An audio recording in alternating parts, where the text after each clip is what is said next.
Olá, irmãos, Gabriel Ricardo por aqui no Farol da Liberdade em mais um devocional. Hoje eu te pergunto, quanto custa o seu amor?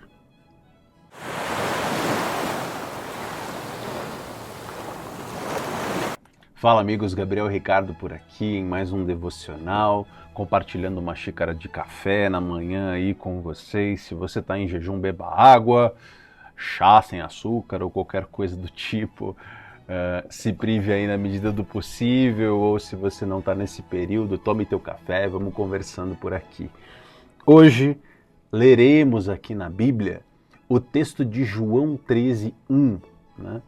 Jesus já passou aqui pela entrada triunfal, Jesus está na ceia com os apóstolos e aqui, um pouco antes da festa da Páscoa, esse versículo vai nos mostrar e ajudar-nos a refletir sobre a paixão de Cristo. João 13:1 diz assim: Um pouco antes da festa da Páscoa, sabendo Jesus que havia chegado o tempo em que deixaria este mundo e iria para o Pai, tendo amado os seus que estavam no mundo, amou-os até o fim. Irmão, que linda essa passagem. Amou-os até o fim. Então aqui é a cerimônia onde Jesus lava os pés dos apóstolos. Segue aqui na sequência, Jesus vai ao Getsêmani, Jesus é preso, Judas trai Cristo. Então, esse versículo aqui ajuda a gente a entender as próximas narrativas aqui que vêm dentro da Santa Ceia e a paixão de Cristo de fato. E serve como um verdadeiro exemplo de como nós devemos amar uns aos outros, né? Amar todos até o fim, independente das circunstâncias. E a pergunta inicial do quanto custa o teu amor segue nessa direção, né? O exemplo de Cristo aqui, amar como Jesus amou, como diria a música antiga, é muito rico para todos nós. Nós todos temos condições para amar. Nós todos temos caminhos para o amor, né? Quando nós amamos a nossa família, quando nós amamos nossos filhos, quando nós amamos nossas esposas, os nossos maridos, nossos amigos, nossos colegas de trabalho, nossos irmãos de igreja, nós amamos essas pessoas sob determinadas condições. Quando eles cruzam determinada linha, nós deixamos de amá-los, nós não nos doamos mais a eles. Paulo, quando narra o casamento ideal, posteriormente, já em suas cartas, fala do amor do marido pela esposa como Cristo amou a igreja. Você tem noção do que é um casamento como esse? Cristo se sacrifica pela igreja dele. Ele se coloca na frente do sacrifício central que deveria ser feito por cada um de nós e não poderíamos nos justificar, porque nós não somos perfeitos, nós não cumprimos a lei. Se morrêssemos, seria apenas a pena correta para o tamanho das nossas iniquidades. Mas Cristo se sacrifica pela igreja, nesse amor sacrificial, ama-os até o fim, como é dito aqui. Então não tem margem para arrependimento. Ele ama até o fim. Ele não condiciona o seu amor às expectativas do que os outros vão entregar aqui para ele. Nós tínhamos N tipos de apóstolos aqui. Você tinha Mateus, que era um cobrador de impostos, que era chamado naquela época de publicano. Você tinha Bonerges, né, que era o apelido dado tanto para Tiago quanto para João, que eram os filhos de Zebedeu, que era o termo conhecido como filhos do trovão, ou seja, pessoas intempestivas, assim como Pedro também era uma pessoa extremamente intempestiva, de língua dura, um cara que falava na cara, um cara que falava palavras cortantes, segundo o relato. Judas Iscariotes, que era um traidor, que era um sicário, um assassino revolucionário, que lutava pelo fim do protetorado israelense sob o jugo romano, ou outro Judas, que era um outro tipo de revolucionário também. Então, todos estes unidos como apóstolos de Cristo, de fato foram trazidos ali por ele, foram chamados de maneira incondicional e seduzidos ali por Cristo, de fato, pelos seus ensinamentos, né? Não negaram o seu chamado e, de fato, foram ali para aquele novo discipulado. Todos eles, sob os mesmos ensinamentos, alguns mais próximos de Jesus, é verdade, João, Pedro. No entanto, você tinha outros um pouco mais distantes, mas todos eles amados. E como dito aqui, tendo amado, os amou até o fim, até a crucificação, até os cravos nas mãos que foram pregados pelos soldados romanos. E aqui nós temos a narrativa perfeita do amor sacrificial.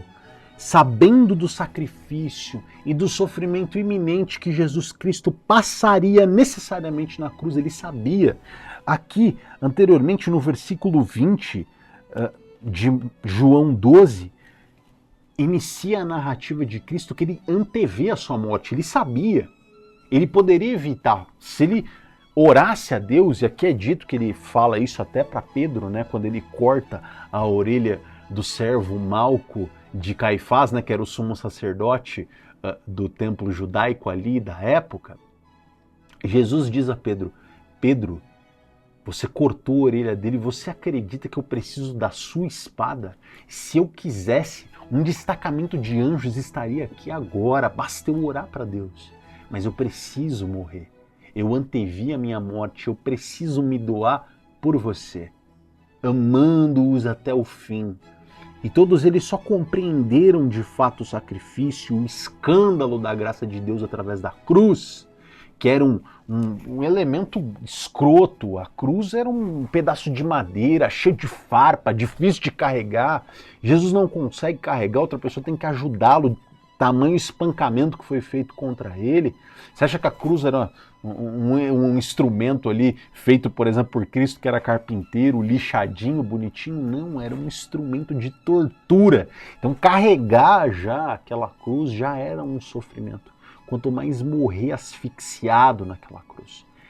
É o pior jeito de se morrer em todas as narrativas. A pessoa pregada não morre pelo sangramento, pela hemorragia, ele morre asfixiado, porque ele tem que levantar para respirar e não consegue. Devido à dor dos cravos nos pés e nas mãos, a pessoa perde uma hora a respiração. Então a pessoa morre na crucificação por asfixia, né? Asfixia, a pessoa não consegue respirar. É o pior jeito de morrer e Cristo se entregou voluntariamente, amando não só os apóstolos, mas amando-nos até o fim, mostrando para nós o jeito correto de amar, um amor sacrificial, um amor serviçal, onde você se doa de maneira voluntária para morrer pelos seus amigos, para morrer por aqueles que você ama. Você, como pai de família, morre pelos seus filhos, pela sua esposa, pela sua igreja, pela sua fé em Deus. Doar-se, ser de fato ali um mártir da fé cristã é graça de Deus. Se hoje iniciasse uma perseguição aqui nos meios digitais ou em qualquer lugar contra cristãos, seria um prazer morrer por Deus e por essa fé. Jesus nos ensinou a humildade. Nessa narrativa, amando-os até o fim, lavando os pés dos discípulos, sendo batizado, dando o exemplo em todos os momentos da vida dele. Jesus nos deu a narrativa correta através dos evangelhos do que devemos seguir, do que devemos tomar como exemplo para todos nós em nosso dia a dia. E, irmão, ame até o fim como Jesus amou. Amar como Jesus amou, como diria a antiga canção. Então, irmão, oremos nesse momento, pedindo esse amor no nosso coração, que Ele nos habite para que possamos amar os outros assim como Jesus Cristo amou. Pai, eu te agradeço por esse amor, amando-nos até o fim, apesar das nossas transgressões, apesar dos nossos pecados, apesar de sermos seus inimigos, o Senhor nos pacificou e nos amou. Nada tínhamos a te oferecer. Um amor incondicional, um amor que não busca interesse, um amor que não busca, de fato, possibilidades do outro lado, um amor de fato sacrificial, que se entrega voluntariamente. Dê-nos a capacidade de amar, Senhor, nossas famílias, nossa igreja, nossos irmãos em Cristo, com o mesmo amor que o Senhor amou os apóstolos, Senhor. Em nome de Jesus. Amém.